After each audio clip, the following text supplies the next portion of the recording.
Hey guys, welcome to प्रयत्न academy. मैं हूं पंकज गोदियाल और आज हम बात करने वाले हैं भारत के प्रधानमंत्री के बारे में। इससे पहले पिछली वीडियोस में हमने देखा, काफ़ी वीडियोस हम कवर कर चुके हैं, काफ़ी सिलेबस कवर कर चुके हैं। तो लास्ट वीडियो में हमने राष्ट्रपति के बारे में पढ़ा था और आज हमारा जो नया टॉपिक है वो है प्रधानमंत्री या प्राइम मिनिस्टर का। तो संसदीय व्यवस्था में राष्ट्रपति केवल नाम मात्र का कार्यकारी प्रमुख होता है, जबकि वास्तविक कार्यशक्ति प्रधानमंत्री में निहित होती है। हमने कहा जो राष्ट्रपति है वो केवल, देखो हमने पहले भी डिस्कस किया था कि राष्ट्रपति जितने भी राज्य संघ के काम होंगे वो सारे राष्ट्रपति के नाम पर किए जाते हैं, क्योंकि वो क्या है, राष्ट्र का प्रमुख होता है, राज्य संघ का प्रथम व्यक्ति होता है, भारत का पहला नागरिक होता है, इसलिए केवल कार्यकारी प्रमुख होता है। लेकिन अगर हम वास्तविक पावर की बात करें, ठीक है, शक्तियों की बात करें, तो प्रधानमंत्री में निहित होती हैं। राष्ट्रपति राज्य का प्रमुख होता है, जबकि प्रधानमंत्री सरकार का प्रमुख होता है। यानी कि इंपॉर्टेंट, दोनों ही पद हमारे लिए इंपॉर्टेंट हैं। तो अगर हम देखें राष्ट्रपति का पद, तो राज्य का प्रमुख है, जो हमारा राज्य संघ है उसका प्रमुख सबसे बड़ा पद है, प्रमुख पद है। और प्रधानमंत्री जो है वो सरकार का, यानी देश की जो सरकार है उस सरकार का प्रमुख पद होता है। कौन सा? प्रधानमंत्री। इसीलिए वास्तविक शक्तियां जो है वो प्रधानमंत्री में ही निहित होती हैं। प्रधानमंत्री की नियुक्ति के बारे में अगर हम बात करें तो किस तरीके से प्रधानमंत्री की नियुक्ति की जाती है, तो संविधान में प्रधानमंत्री के निर्वाचन और नियुक्ति के लिए कोई विशेष प्रक्रिया नहीं दी गई। यानी इस तरीके से कोई स्पेसिफिकेशन नहीं है निर्वाचन के लिए कि इस तरह की प्रक्रिया का यहां पर यूज किया जाएगा। जैसे हमने राष्ट्रपति और उपराष्ट्रपति में देखा, अनुपातिक प्रतिनिधित्व प्रणाली थी, सिंगल ट्रांसफरेबल वोट सिस्टम प्रणाली, एकल संक्रमण प्रणाली का वहां पर यूज किया जा रहा था। इस तरह की खास तरह की जो प्रक्रिया है वो राष्ट्रपति और उपराष्ट्रपति में दी गई थी। लेकिन प्रधानमंत्री में ऐसा कोई निर्वाचन या नियुक्ति के लिए कोई विशेष प्रक्रिया नहीं है।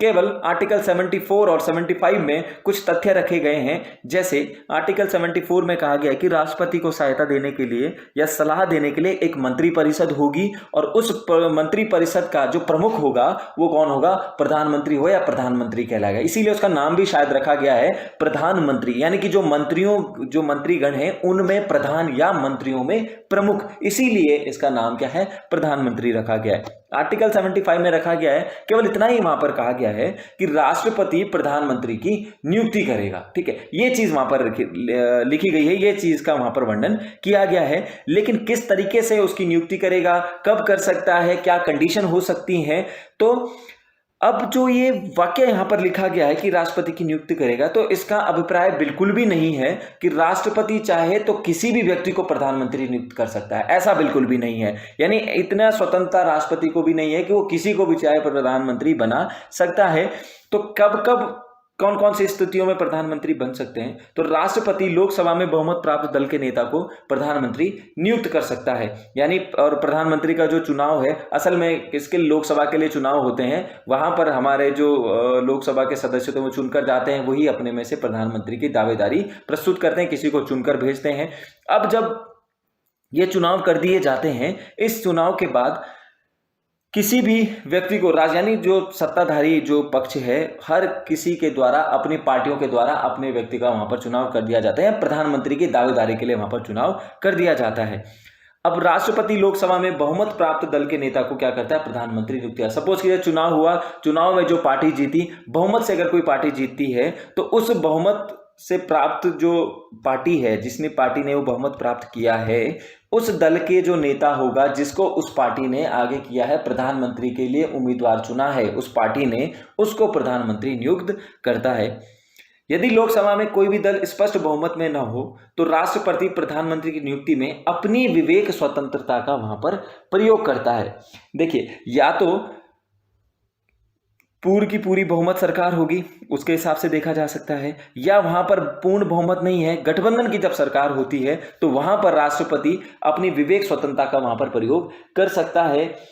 इसके अलावा इस स्थिति में सामान्यतः सबसे बड़े दल या गठबंधन के नेता को प्रधानमंत्री नियुक्त करता है और उसे 1 माह के भीतर सदन में विश्वास मत हासिल करने के लिए कहता है। यानी कि जो व्यक्ति की स्वतंत्रता है, जो विवेक स्वतंत्रता है, इस स्थिति में क्या होगा कि राष्ट्रपति जो सबसे बड़ा दल है, जिसके पास सबसे ज्यादा सीटें हैं लेकिन उसके पास पूर्ण बहुमत नहीं है और पार्टी के पास सबसे ज्यादा सीटें हैं, तो उसको सबसे पहले मौका दिया जाता है सरकार बनाने का, और एक निश्चित समय 1 माह के भीतर 1 महीने का समय दिया जाता है ताकि वो लोकसभा में अपना विश्वास मत हासिल कर ले। अगर वो विश्वास मत हासिल कर देता है तो उसको सरकार बनाने का मौका दे दिया जाता है, उसकी सरकार बन जाती है।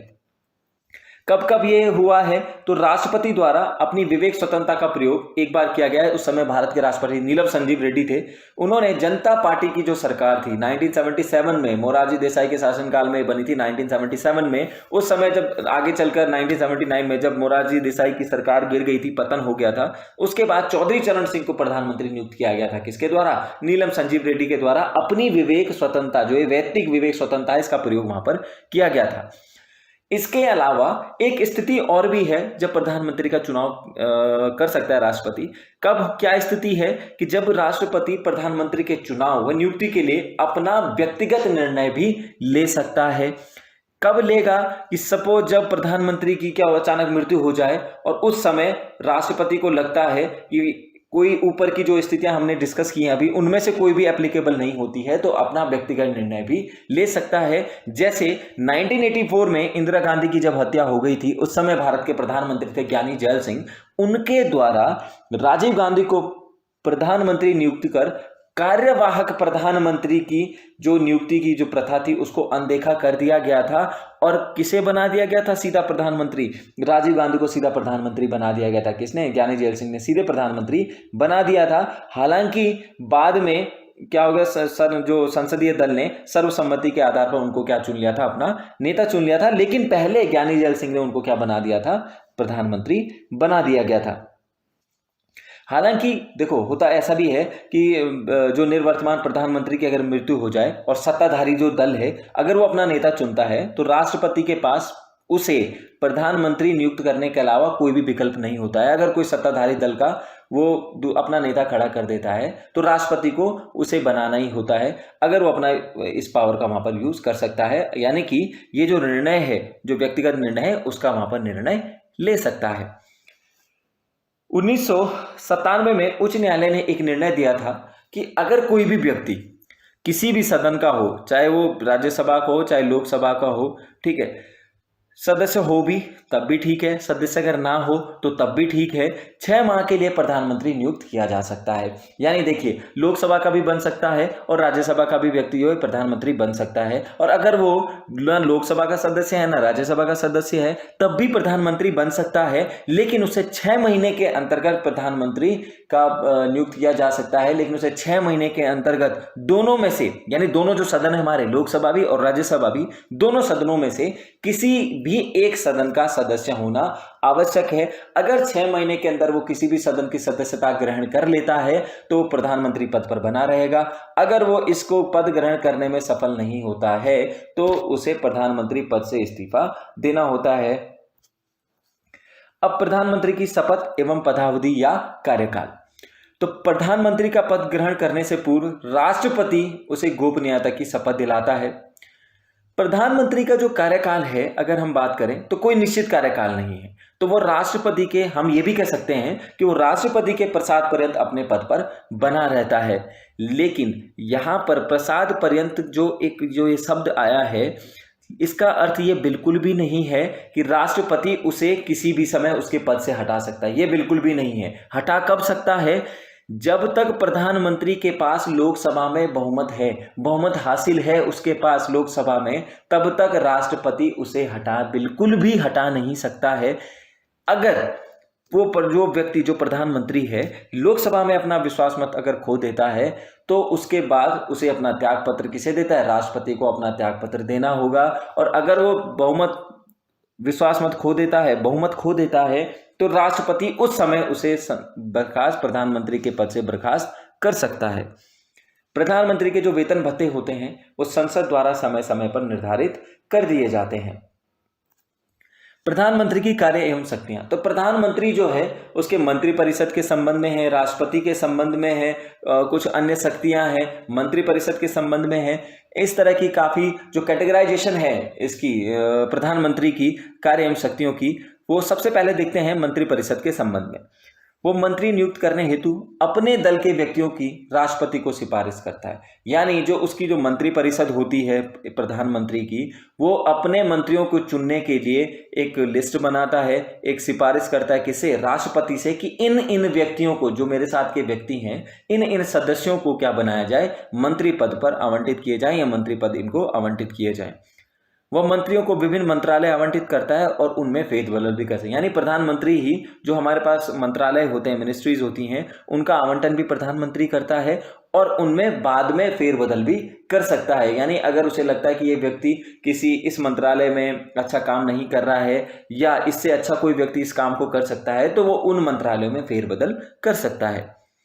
वह किसी मंत्री को त्यागपत्र देने तथा राष्ट्रपति को उससे हटाने की सलाह दे सकता है। सपोज कीजिए अगर कोई मंत्री है और वह उसका काम सही ढंग से नहीं कर पा रहा है या किसी मामले में उसका कोई इन्वॉल्वमेंट है या किसी भी तरह की कोई अगर ऐसा विवाद हो जाता है, तो प्रधानमंत्री मंत्री से त्यागपत्र देने के लिए कहता है, और अगर मंत्री त्यागपत्र नहीं देता है तो राष्ट्रपति उसे हटाने की सलाह दे सकता है। यानी राष्ट्रपति को सलाह दे सकता है कि इस मंत्री को इसके पद से हटा दिया जाए।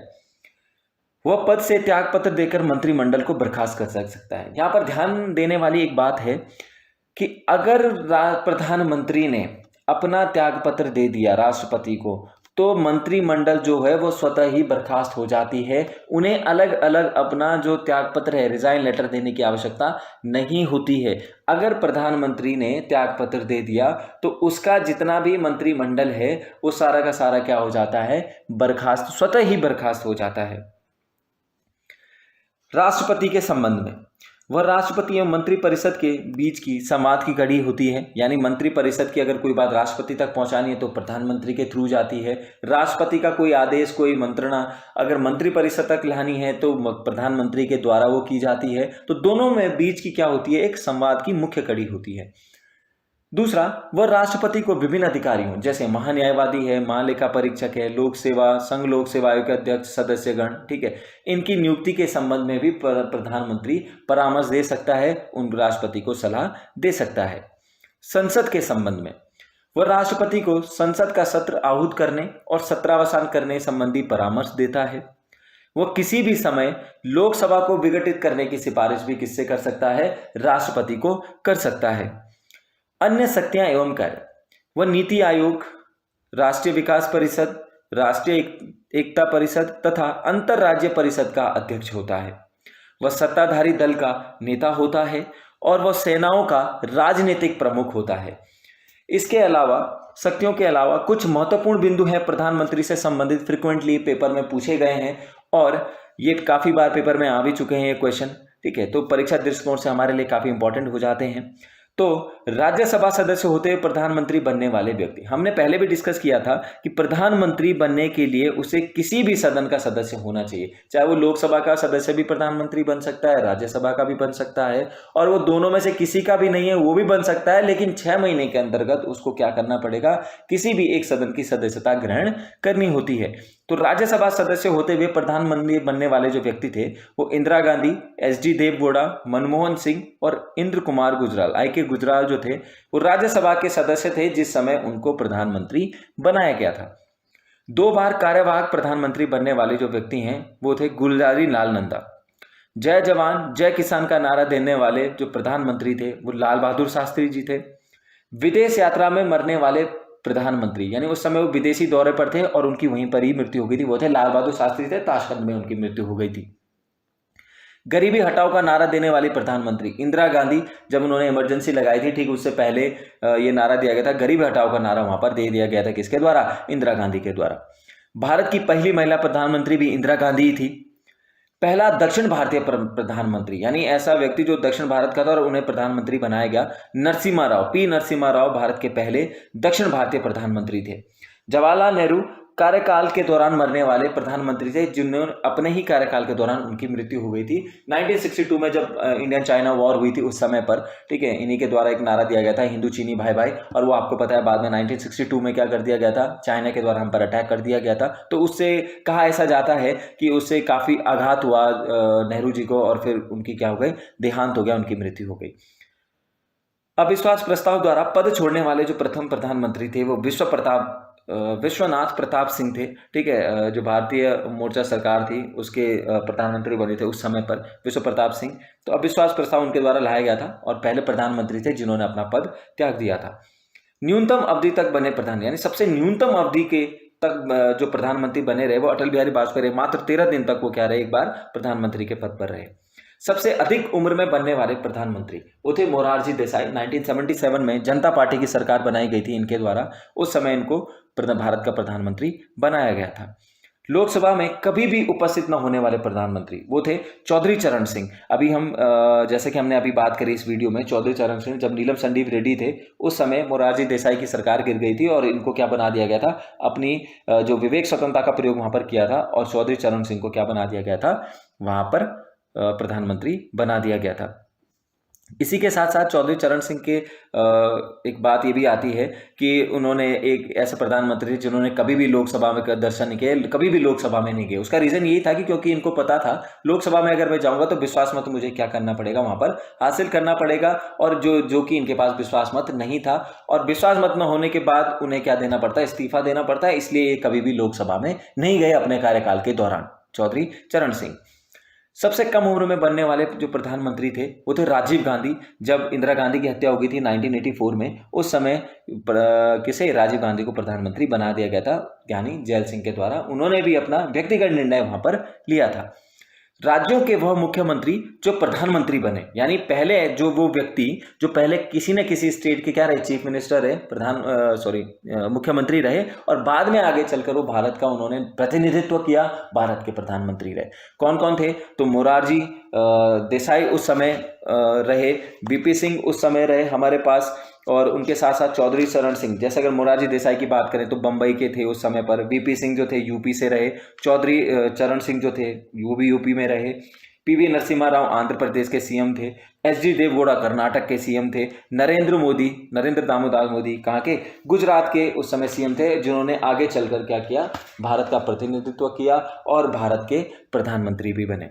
तो ये था गाइस हमारे पास प्रधानमंत्री का चैप्टर। सारी चीज़ें हमने लगभग यहाँ पर सारी चीज़ें कवर अप कर ली हैं। कार्यकाल हो गया, निर्वाचन पद्धति हो गई, वेतन भत्ते से संबंधित किया, और कुछ इंपॉर्टेंट जो तथ्य हैं, पेपर जो परीक्षा दृष्टिकोण से कुछ इंपॉर्टेंट तथ्य हैं वो भी हमने यहाँ पर डिस्कस कर लिए हैं। Thank you so much guys video देखने के लिए, और प्लीज़ ज़्यादा से ज़्यादा सब्सक्राइब और लाइक करें। Thank you.